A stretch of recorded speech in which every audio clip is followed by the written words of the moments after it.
Good morning to all. 10th class. द्वादशः पाठः आदिशंकराचार्यः। आपका 12वां पाठ है आदिशंकराचार्य।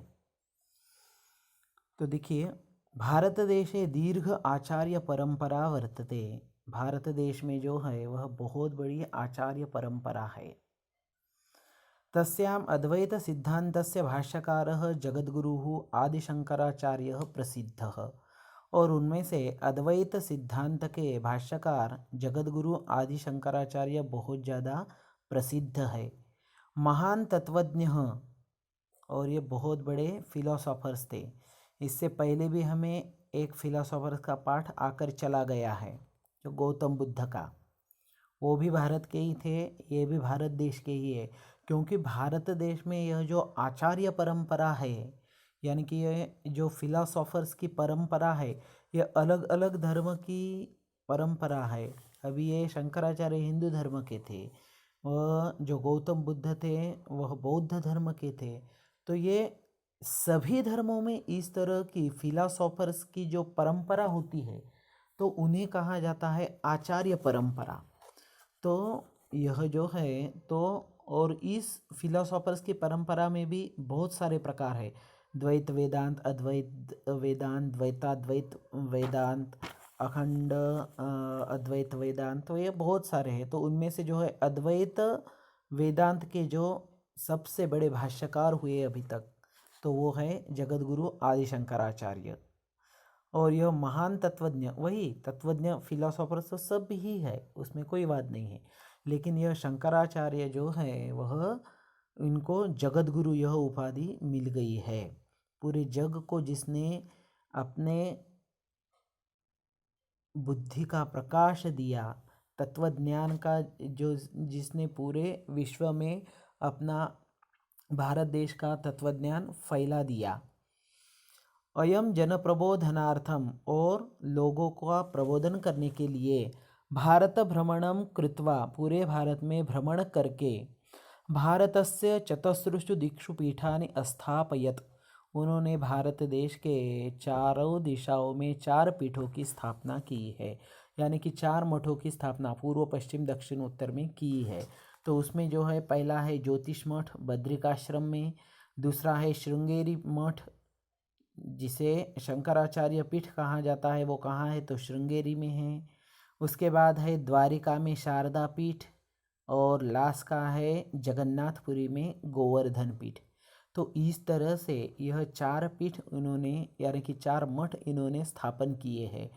और वहाँ उन्होंने आचार्य परंपरा शुरू कर दी गई है।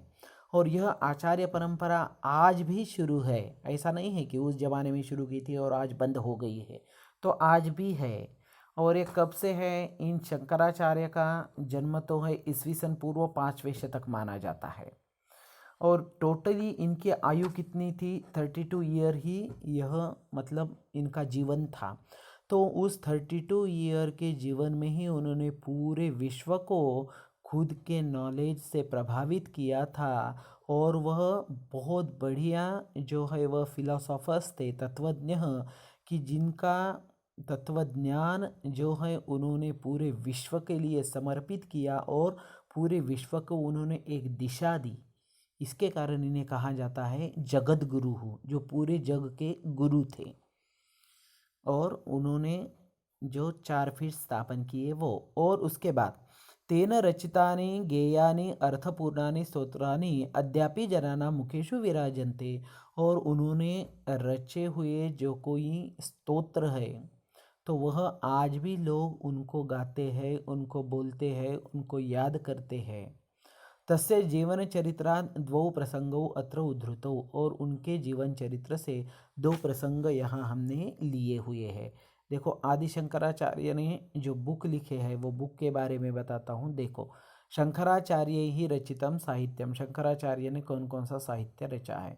देखो, स्तोत्राणी, भाष्यानी और अन्य रचना। तो ये भाष्य ग्रंथ जो है, यह ब्रह्मसूत्र भाष्यम, उपनिषद भाष्यम, भगवद गीता भाष्यम, विष्णु सहस्रनाम भाष्यम और सनत सुधातीय भाष्यम। तो यह सब के सब तत्वज्ञान के ही ग्रंथ है, याद रहे। और ज़्यादातर इनका पूरा साहित्य ही तत्वज्ञान के ऊपर ही है। ये स्तोत्र जो भी है ये ईश्वर के स्तोत्र होते हुए भी उन्होंने यहाँ पूरा ज़्यादा से ज़्यादा तत्वज्ञान ही बताया है। इसके बाद यह अन्य रचना जो है अपरोक्षानुभूति, आत्मबोध, यह सब तत्वज्ञान के ऊपर ही है।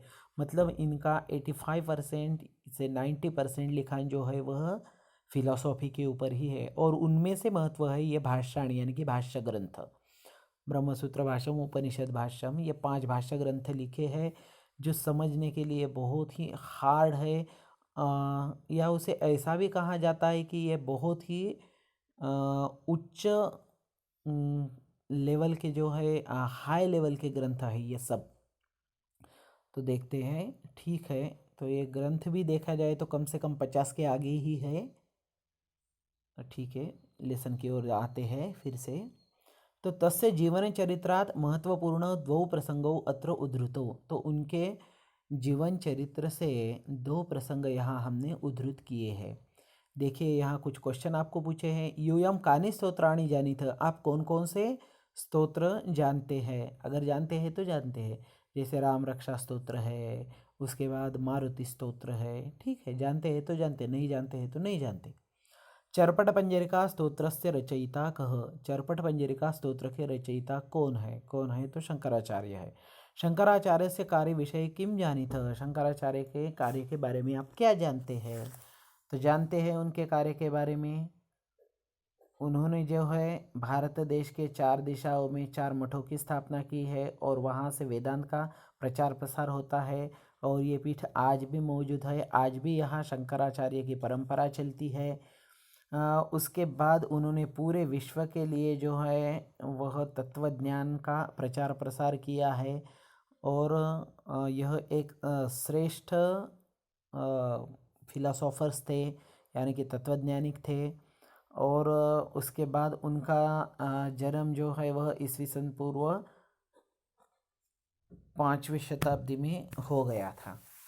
तो इतना ठीक है। अभी देखते हैं बाकी का पाठ में। प्रथमः प्रसंगः संन्यासार्थम अनुमति प्राप्ता।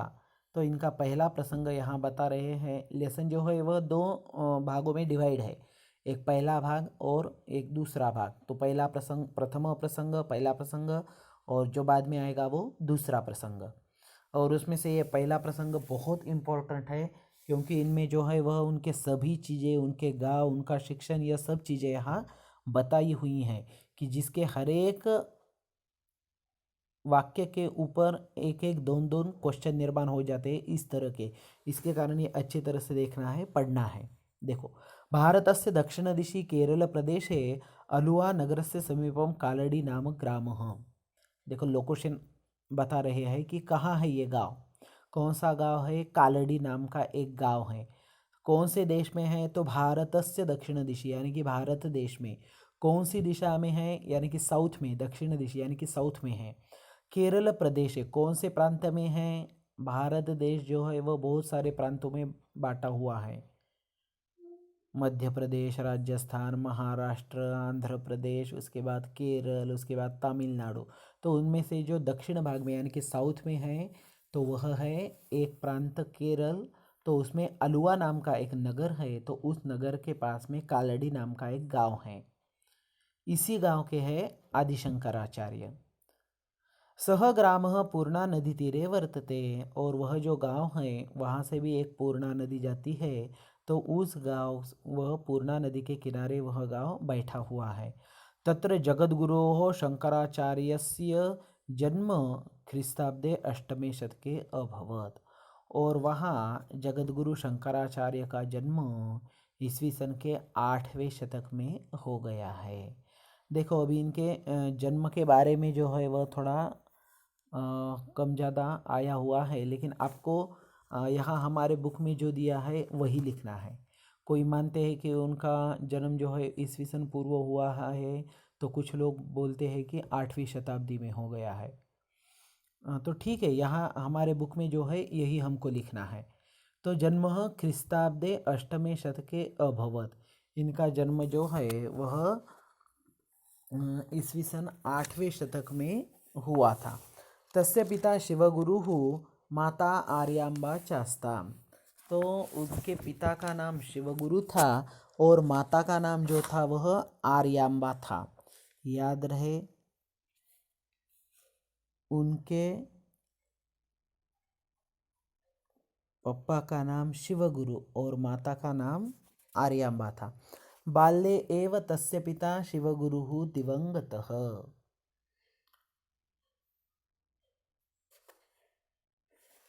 तो उनके जो पापा थे वह बाल्य, जब वह छोटे थे शंकराचार्य, तभी उनकी जो है वह मृत्यु हो गई थी। तस्मात्, तो उसके कारण, माता एवं पुत्रस्य पालनम अकरोत्, उसके मम्मी ने ही उनका पालन किया। ऐसी स्थिति किसी के ऊपर ना आ जाए, लेकिन आ जाती है। बच्चे छोटे छोटे हैं और वह जो मेन कार्य करने वाला जो आदमी होता है, यानी कि जो फादर होते हैं, तो उनकी मृत्यु अगर होती है तो उस फैमिली को बहुत ज़्यादा दुख झेलना पड़ता है। तो इनके घर में यही हुआ। जब वह बचपन के थे तभी उनके पापा की जो है वह मौत हो गई। और उसके कारण उन्होंने जो मतलब जो बताया कि उसका पूरा पालन पोषण जो है तो उनके मम्मी ने ही किया पूरी तरह से। पंचमे वयसि उपनीतः सः पठनार्थं गुरुमुपागच्छत्, और जब वह 5वें साल के थे तो तभी उनका उपनीत, यानी कि हिंदू धर्म के अनुसार एक उपनयन नाम का एक संस्कार होता है कि जो संस्कार करने के बाद आपको जो है वह वेद सीखने का अधिकार प्राप्त हो जाता है। तो उन्होंने यह संस्कार 5वें ही साल में पूरा करके ले लिया। और उसके बाद वह वेद पढ़ने के लिए जो है तो वह कहाँ चले गए, तो अपने गुरु के पास वह चले गए। उसके बाद तत्र वेद वेदांगानि विविध शास्त्राणि च असाधारण वेगेन बालकोयम पठितवान। और वहाँ जाने के बाद वेद और वेदांग 4 वेद हैं, ऋग्वेद, यजुर्वेद, सामवेद, अथर्ववेद, और 6 जो है वह वेदांग है। वेद अलग है, वेदांग अलग है। अभी वेद फिर से उपवेद भी है, फिर से उसके ब्राह्मण ग्रंथ भी है, आरण्यक ग्रंथ भी है, वो बहुत लंबा है प्रोग्राम।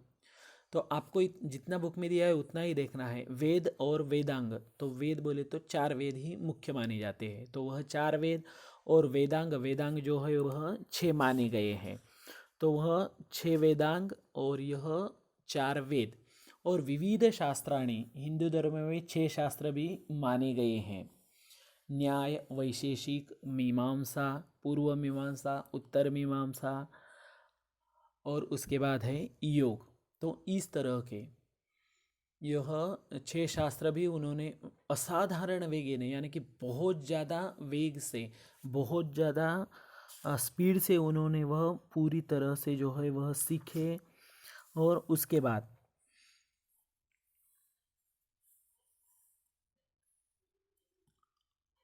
बालकोऽयम् अधीतवान् पठनादिकं समाप्य शंकरः गृहं प्रत्यागतवान्।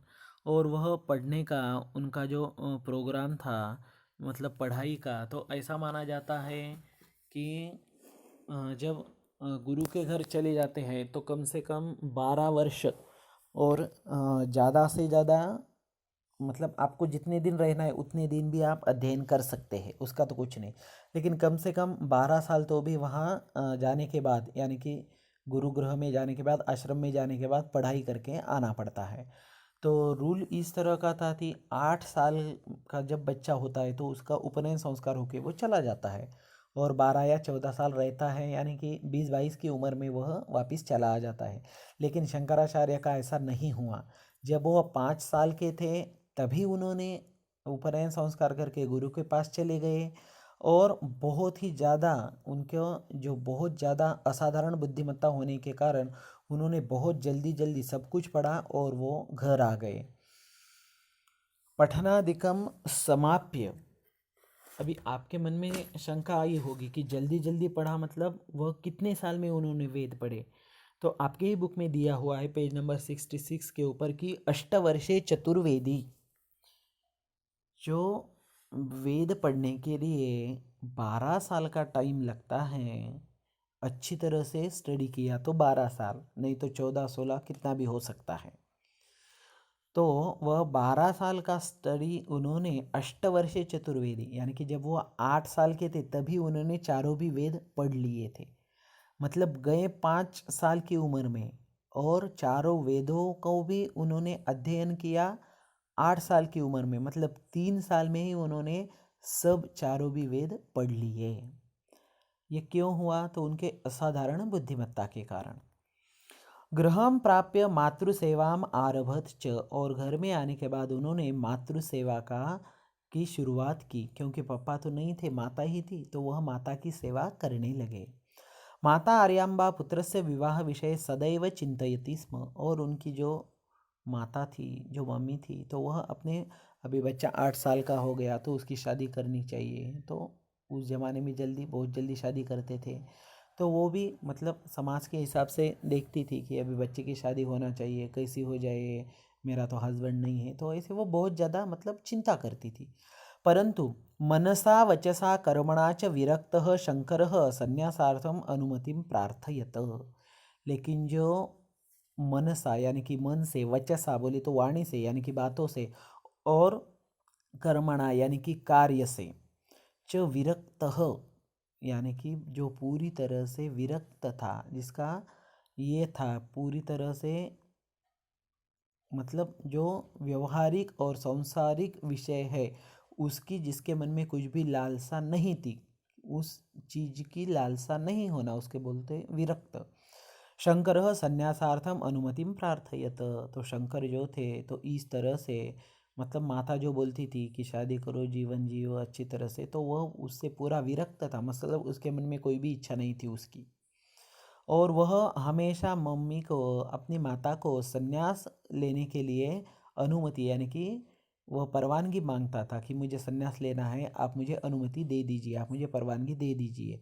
शंकर से ऐहिक विषयेषु रुचिम दृष्ट्वा आर्यांबा चिंतामग्ना जाता। और शंकर की यानी कि उसके पुत्र की ऐहिक विषयेषु, मतलब यहाँ जो विषय उसके होनी चाहिए, मतलब शादी होना, ये होना, मतलब ये सब चीज़ें जो है, तो इसमें शंकर को कुछ भी रुचि यानी कि उसको कुछ भी लाइकनेस नहीं है, तो यह देखकर आर्यांबा जो है वह बहुत ज़्यादा चिंतामग्न हो गई थी। देखिए, तो अभी तक जो मैंने आपको बताया है एक ग्रेट फिलोसोफर्स, उसके बाद उनका गांव का नाम कौन सा गांव है, कौन सी दिशा है, कौन से देश में है, उसके बाद उनका जन्म कब हुआ, ख्रीस्ताब्द 8वें शतक के यहाँ कहाँ है। मैं फिर से आपको बता रहा हूँ, आपको जो है वह कौन सा वाद नहीं करना है कि इनका जन्म का कब हुआ है। तो आपको बताया गया है कि ईस्वी सन पूर्व नहीं सॉरी ईस्वी सन पूर्व नहीं, ईस्वी सन के 8वीं शताब्दी में हो गया है। तो आपको लिखना है 8वीं शताब्दी में ही हुआ है। मैंने जो पहले बताया है कि ईस्वी सन पूर्व 4वीं 5वीं शताब्दी में, तो वो आपको नहीं लिखना है, वो दूसरी जगह है। आप नेट के ऊपर देखते हैं तो वो भी आपको मिलेगा, लेकिन आपका बुक आपका सबसे उत्तम माना जाता है, तो आपके बुक में 8वीं शताब्दी में दिया है, तो आपको 8वीं शताब्दी में ही लिखना है। उसके बाद उसके मम्मी का नाम, उसके फादर का नाम, उसके बाद उनके घर की थोड़ी परिस्थिति कि किस तरह सा हो गया था, और उसके बाद वो वेद पढ़ने के लिए कब गए और वहाँ से कब वापस आ गए। तो यह सब चीज़ें आपको देखनी है, और उसके माँ की मन की स्थिति। तो यहाँ तक हम आ गए हैं, यही रुकते हैं आज।